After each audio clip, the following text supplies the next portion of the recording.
I guess we'll get going. Yes, yes. Please go. Yes. Yeah. So good morning and a warm welcome to the session 2 of RIOC 2021. I'm Seema Sinha, the moderator of this session. We are very honored to have amidst us Professor Thakur S Powdyel, author and former Minister of Education, Government of Bhutan. We warmly welcome you, sir. We also have amidst us Dr. S. Chitra, the conference chair. Dr. Chitra is an assistant professor and head of PG Department of English at Yonphula Centenary College, Royal University of Bhutan. She holds 2 decades of tertiary teaching experience with expertise in areas of English, literature and language, along with curriculum design and course development. Her areas of research interest include cultural studies, contemporary literature, post-colonial studies, European literature, and gender studies. I request Dr. Chitra to introduce the honorable speaker to the gathering. Over to you, Dr. Chitra. Yeah, thank you, ma'am. Thank you, Professor Seema Sinha, for this warm introduction. It's my pleasure and privilege to introduce the distinguished plenary speaker from Bhutan today in this prestigious second Rupkatha International Open Conference.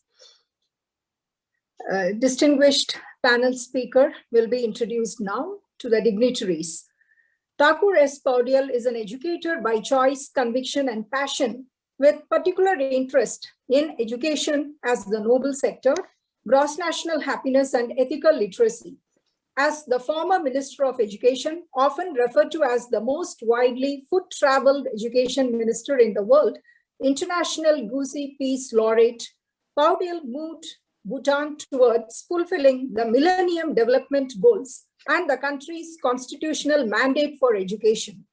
Professor Powdyel's little book titled My Green School has been translated into some 14 major languages around the world, with other translations underway. He is the author of several books, some of which are As I Am, So Is My Nation, Right of Vision and Occasional Views, Gyal-Khab Reflections on State Citizenship, Citizenship Education, and he is also the principal author of The Light of My Life. He has been a visiting professor and is a member of several international panels and advisory boards, as the recipient of many prestigious awards, including Global Education Award for Lifetime Contribution to Education. Professor Powdyel remains deeply engaged in public service and reflects on the outer and inner life of his nation. It's our privilege and pleasure to welcome you, sir, to this forum, and we eagerly await to listen to you, to your talk titled for today as Globalization, the Forgotten Face. Over to you, Professor Powdyel, sir. And good morning, namaste to all of you who are part of this panel. I would like to thank Dr. Chitra for guiding me to this very important forum. It was at a short notice. However, I thought that here was a venue that brought together important issues that need addressing today. I would like to thank Rupkatha for reinforcing the need of the humanities at a time like today. It is a disjointed world, a visionless world, chaotic world. And I was so happy and deeply humbled to be part of the 2 presentations before me. I thought that this was indeed at the very heart of the effort made by Rupkatha to heal the wounds of this world. And what could be a better anodyne than music to do that?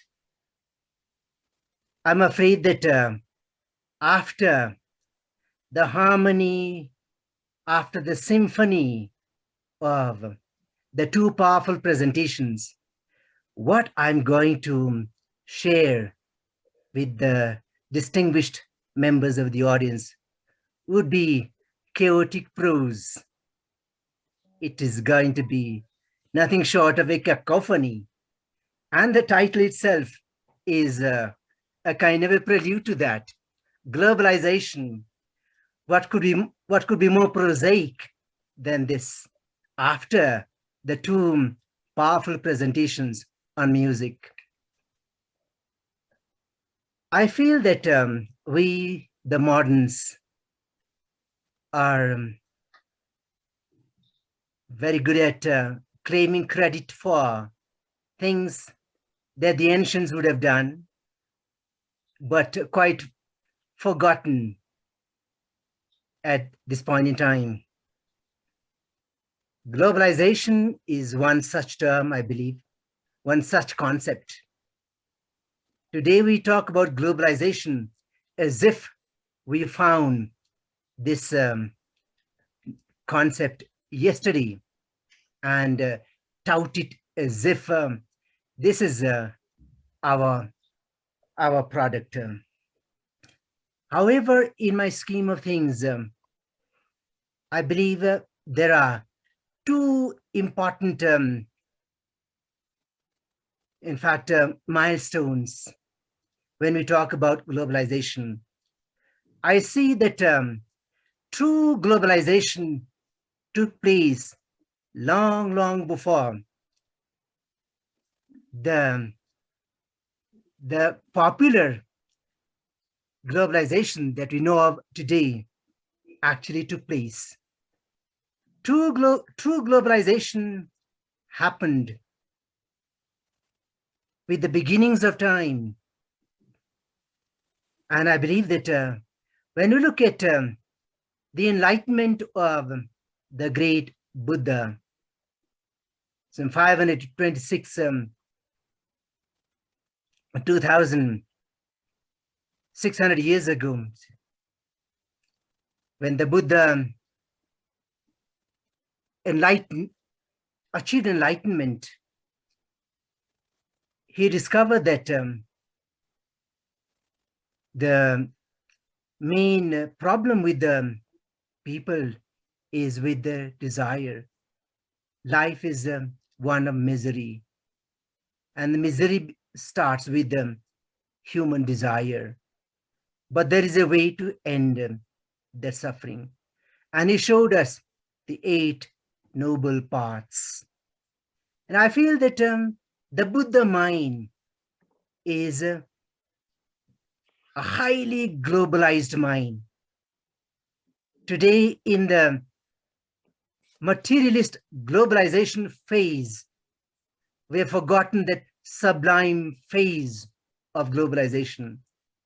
So a mind, an enlightened mind like that of the Buddha, initiated perhaps the most globalized phase of what connects all of us. Today, globalization is believed to have started somewhere in the 1980s. It only reflects technological advances, which have their own benefits. They have quickened the conduct of international transactions, particularly travel and financial flows. Today, globalization refers to an extension beyond national boundaries of the same market forces that have operated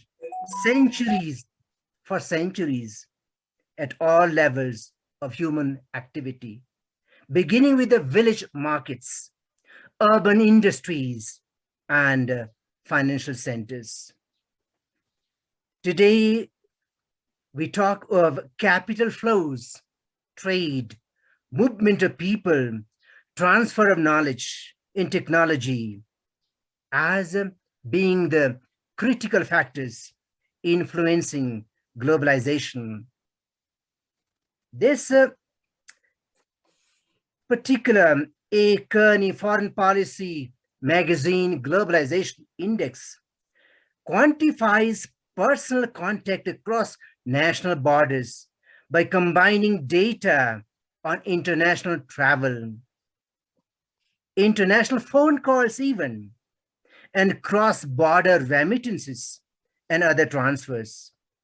It charts the World Wide Web by assessing not only its growing number of users, but also the number of internet hosts, secure servers through which they communicate, find information, and conduct business transactions. It measures economic integration. It tracks the movement of goods and services by examining the changing share of international trade in each country's economy. It measures the permeability of national borders through the convergence of domestic and international prices. The index also tracks the movement of money by tabulating inward and outward directed foreign investment and portfolio capital flows, as well as income payments and receipts. To repeat, today's globalization is nothing more than cross-border trade and bigger flows of money, enhanced mobility of people and technology, more phone calls, expanded opportunities for hooking up to the World Wide Web. But when you go back to the middle of the 19th century and track the technological changes that took place in the 19th century that clearly led to globalization. For example, the transatlantic cable that was laid in the 1960s, the use of railroads in the telegraph that already made their marks, the Suez Canal that was completed in 1869, and the radio telephone link between Europe and North America by the 1900s. If we go further back, between the 1st century BC and the 3rd century AD, the 6,400-kilometer Silk Road had already connected China with the Mediterranean, with silk going west and wool and precious materials coming east. In fact, the transatlantic cable was laid, not only global minds, but if we look at some of the other events that took place, the milestones that were established, we can see that true authentic globalization took place many, many years ago. I recall the Buddha, Socrates, for example, the great minds, Plato, Heraclitus, who said, nothing stays, everything flows. You can't jump into the same river twice. John Donne, who told us that no man is an island. Every man is a part of the continent, a part of the main. So therefore, do not send me to know for whom the bell tolls. It tolls for thee. How much more global could the human mind be? Free of Capra, who discovered in the dance of Shiva some of the most fundamental laws of physics, the laws of physics and the movements in the dance of Shiva, a mind that could discover the commonality in the dance of Shiva and the laws of physics. Carl Sandburg, the great American poet, who said that there's only one man in the world, his name is all men. There's only one woman in the world, her name is all women. There's only one child in the world, and the child's name is all children. I think this is globalization. Globalization of the mind, globalization of the heart, globalization of outlook, globalization of vision. Today, I think we have forgotten this ability to connect, the ability to harmonize, the ability to synthesize, like music does, as we heard so eloquently earlier on. Newton, apples were falling to the ground all the time, even before Newton. But it took a global mind. It took the apprehension of a global mind to discover the law of gravity. And today, so much depends upon the application of the law of gravity. Archimedes, who found out that the weight of water displaced by a floating body is equivalent to the weight of that body. And today, huge ocean liners are floating on the ocean.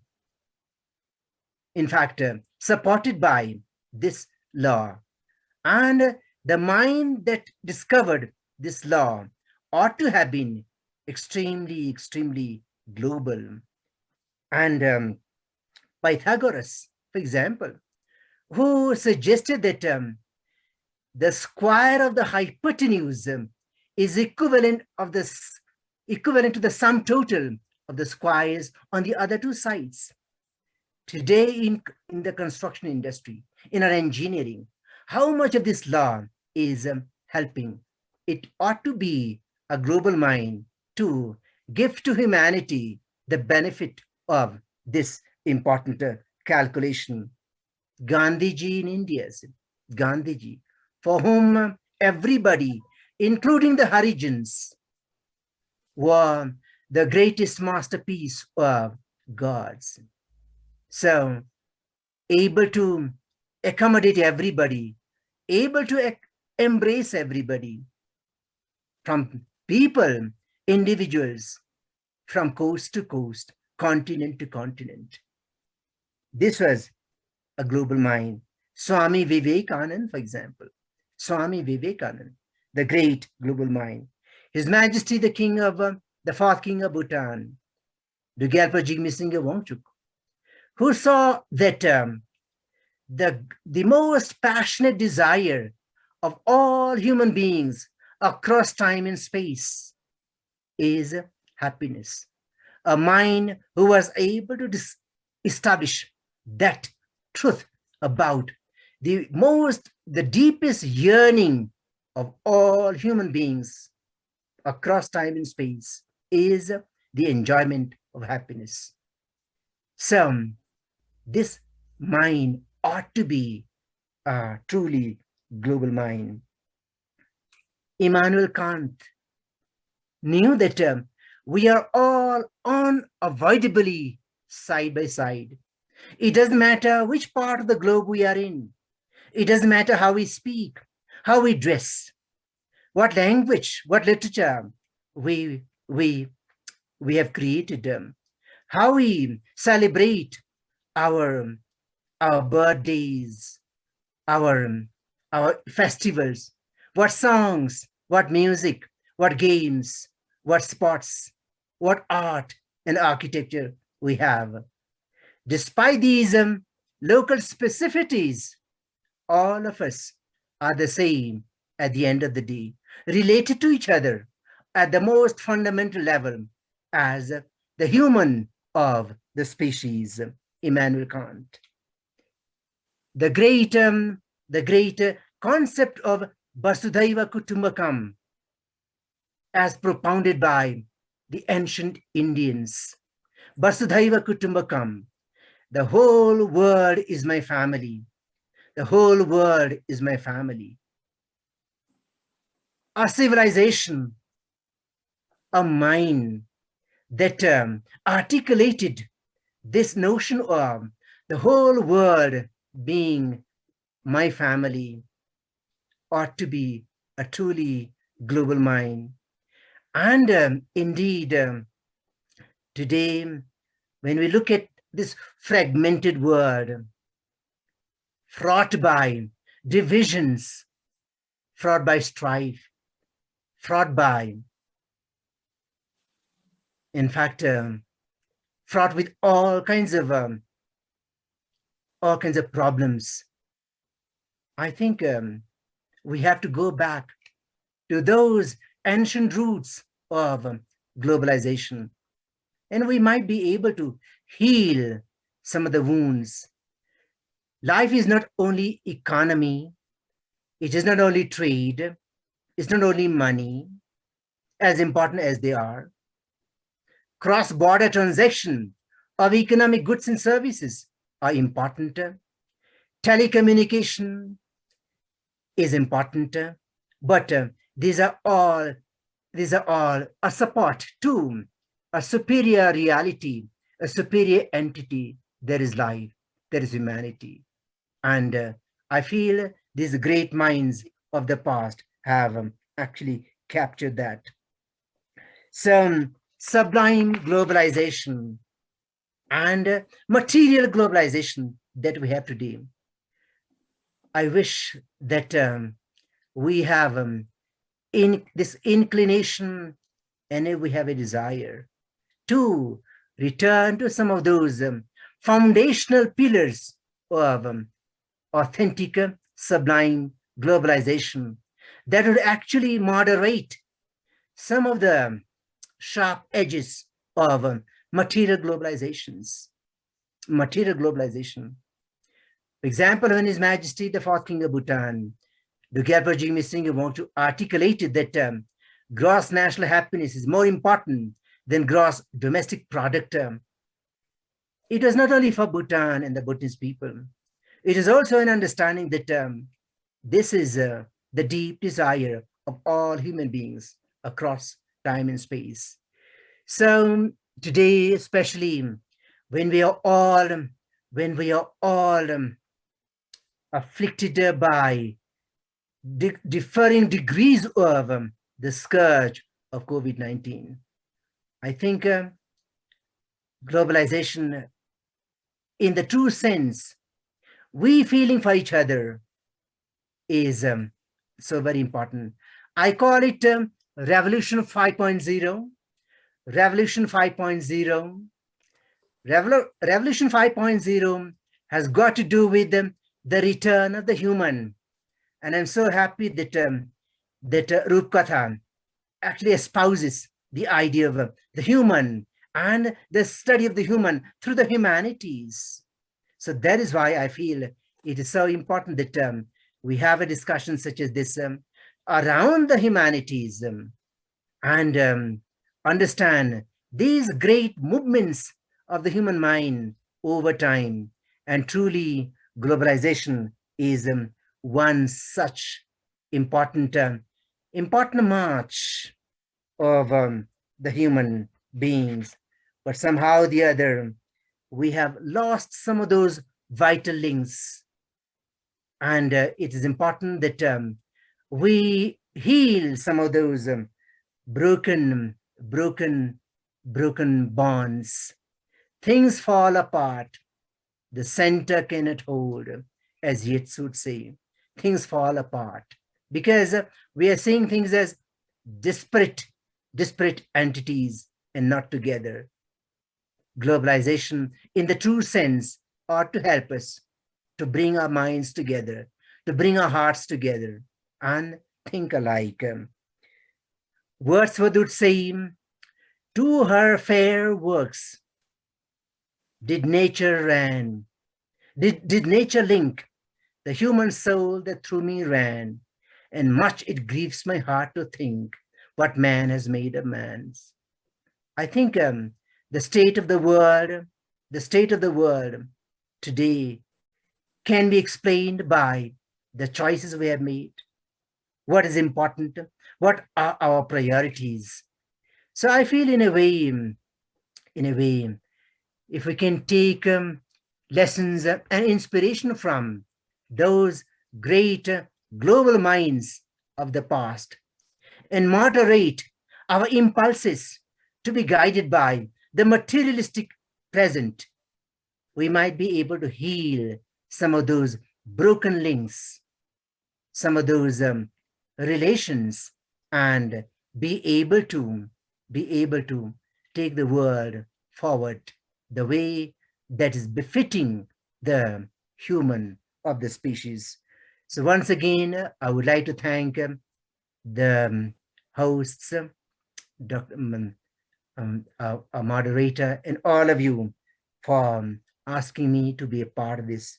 But certainly, I feel that here is one particular journey that human beings have taken, and perhaps it is important to retrace our steps back to those great foundations and derive inspiration and strength as we move forward. Thank you very much again. Kariche.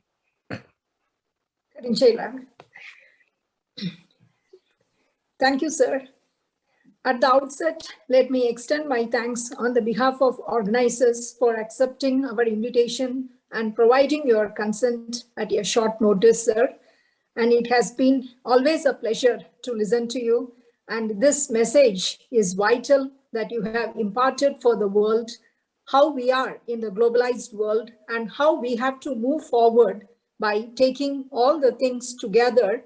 And you have rightly emphasized the importance of sublime globalization by connecting religion and music. These are the channels that connects us with divinity, starting from Buddhahood and the poetic sensibility with which you have brought the literary ideas and the literary thinkers and their poetry into this course of globalization by tracing the trade routes and also the great minds who travel through several ideas, the roots of ideas, and you have redefined the meaning of globalization, which is most healing for today's time, sir. Thank you very much, sir. I will invite questions. If there are any questions, let me invite.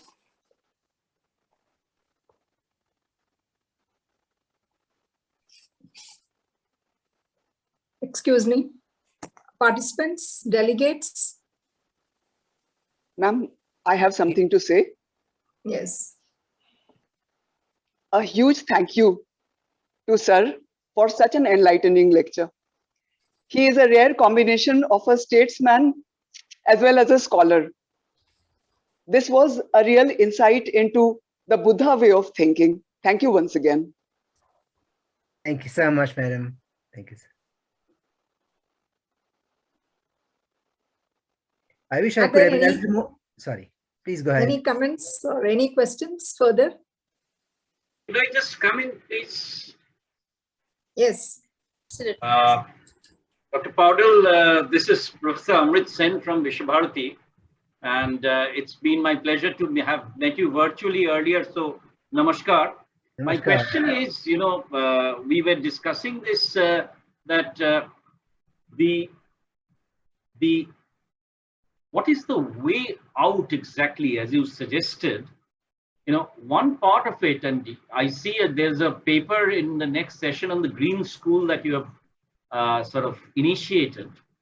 Now, the idea of the climate and of the environment and of preservation is not just something which adults need to engage with until and unless we can bring it down to the very roots of education and make it an integral part, just as other disciplines are. Do you see a way out, and what has been your way of looking at this problem in Bhutan? So linking this idea with the pedagogic practice of the gross national happiness, environmental sustainability, and pedagogy at the very basic level. Thank you, Professor. It's wonderful to meet you again. Yes, indeed. One of the four main pillars of the architecture of gross national happiness is conservation of the natural environment. His Majesty the Fourth King was very clear about the centrality of the natural environment in the sustainability of life. Not only human life, but life in all its multiple forms. Human life, animal life, bird life, plant life, life in the sea, on land, in the air, and everywhere in between. So important to take care of our planet Earth. If we take care of our planet Earth in turn will take care of us. So we sustain and flourish mutually, and also leave something for future generations. And to this end, the Ministry of Education in 2009 introduced a very important national educational reform initiative called Educating for Gross National Happiness. So as of now, actually, in our curriculum, the ideas of environmental preservation, protection are deeply embedded. The Constitution of the Kingdom of Bhutan stipulates that 60% of the country at least should be under forest cover for all times to come. Today it's over 70%. So even when governments come and go, this particular national commitment to keep the country under forest cover for all times to come, 60% at least of the country for all times to come, is actually a kind of an important national vision. And it is actually also advanced and promoted by the Gross National Happiness Commission. We call it the Gross National Happiness Commission now. It was earlier called Planning Commission. So across the ministries, across the departments, the claim of the planet, the claim of Mother Nature, the claim of the environment has actually been enshrined. And particularly through our school system, education system, we are making a very big effort in inculcating habits of conservation, environmental awareness, environmental literacy, environmental education across the board. So we hope that the crisis today around the world, global warming, climate change, the recent report, in fact, announced by the United Nations, the IPCC report, as the Secretary General of the United Nations calls it, Code Red for Humanity. I think what I have shared through my little book called My Green School, in that the first principle of education is understanding our relationship between us, the human beings, and planet Earth. For me, this ought to be the first principle of education in the school, at colleges, at universities, in all places of learning. Once we know that we owe it to planet Earth, we owe it to Mother Earth for our survival, and that Mother Earth will in turn will look after us. Unless we are able to understand this basic fundamental relationship between us, the human beings, and planet Earth, we may not be able to address some of those challenges that come with them, global warming and climate change, and our desire to keep this planet Earth fit for humanity. Thank you. Thank you for your response. Thank you, sir. We have just 3 minutes to conclude. I would request Professor Trita Prasad Mukhopadhyaya to record his comment here. May I just again defer to Dr. Klassen, who has a comment to make or a question? Well, actually, I sent you an email already. So, but very briefly, I found your talk very uplifting and hopeful, but I also am a little bit cynical maybe and negative, because I wonder how can we reach out to other people, other governments, other groups that are out to destroy the earth out of selfish interests. How do we reach out to groups that are only military, ISIS, Al-Qaeda, Taliban? How do we reach those people and inspire them to become part of the global community. I need a little bit hope. Would you please share something with me? Thank you, Professor. It is wonderful listening to your presentation. And in fact, what I'm going to share may be too little, too late. However, as an educator, I believe that education is based on the principle of hope and the principle of possibility. The world is far from perfect. It is an imperfect world. There is suffering, there is pain, there is agony. There are all kinds of groups out to destroy our civilization. However, there are the children in their millions around the world. We owe it to them to reach out with hope. If we are cynical and if we say that the world is such a bad place, there is no incentive to set up our schools. There is no incentive to set up our universities and places of learning. I believe that we can make a difference by engaging our youth, our children, our boys and girls. We owe it to them to share a message of hope, a message of possibility, a message of the world being a good place after all. It is not a perfect world, but there are more good people in the world than there are bad people. Life is full of pain and suffering, but all the same, life is still beautiful. It is still worth preserving and worth celebrating. So I believe that there is enough room to advance hope, to advance faith, and to celebrate the goodness that there is out there. And I think we owe it to the children as educators. In whatever station of life we are in, there are problems. I have no illusions about the challenges, but I believe that we also owe it to the world to do our very best. I'm very glad that this little message of mine, my green school, is actually circulating around the world today. And as many as 17 translations have already happened. And I also know that many countries around the world take inspiration from Bhutan's development goal of gross national happiness, in which protection of the environment, our culture, bringing about equity and balance are deeply and ingrained. So, Professor, even though there are challenges, I still feel that there is hope, and we owe it to the children. We owe it to our youth, the younger generation, to share a message of hope and a possibility and faith. We have a saying in the United States, we say, think globally, act locally. I personally cannot change things in Afghanistan, but I can change something with our youth. I think wherever we are, whatever station of life we are in, it doesn't matter which part of the world.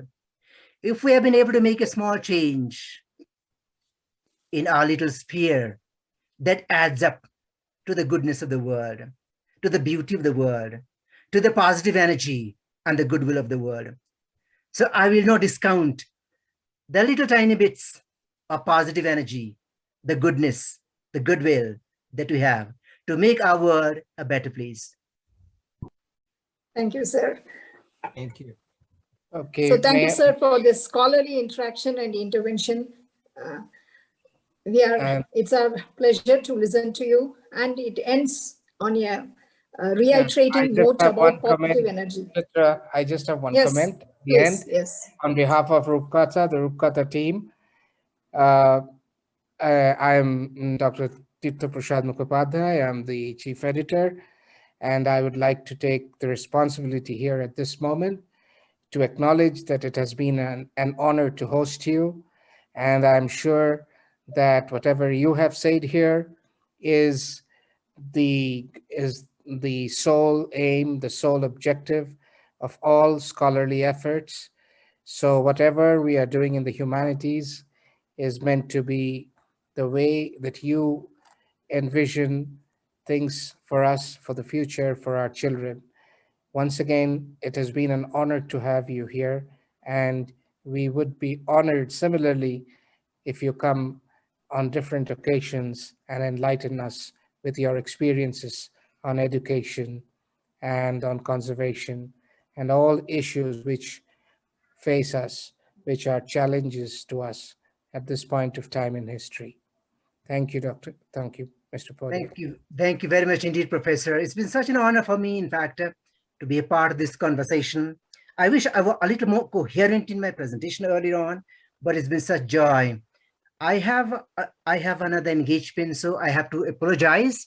I'll not be able to stay on, but certainly, in case we have other events in future, yes, and if I'm available around here again, yes, I'll be happy to have our paths cross. Thank you so much again, and all the very best for your efforts. You are doing such a wonderful job. Please know that this is the need of the hour, and you have all my good wishes and my prayers. Thank you so much indeed. Dhanibad. Thank you for joining us, sir. Thank you for gracing the occasion. Thank you so much indeed.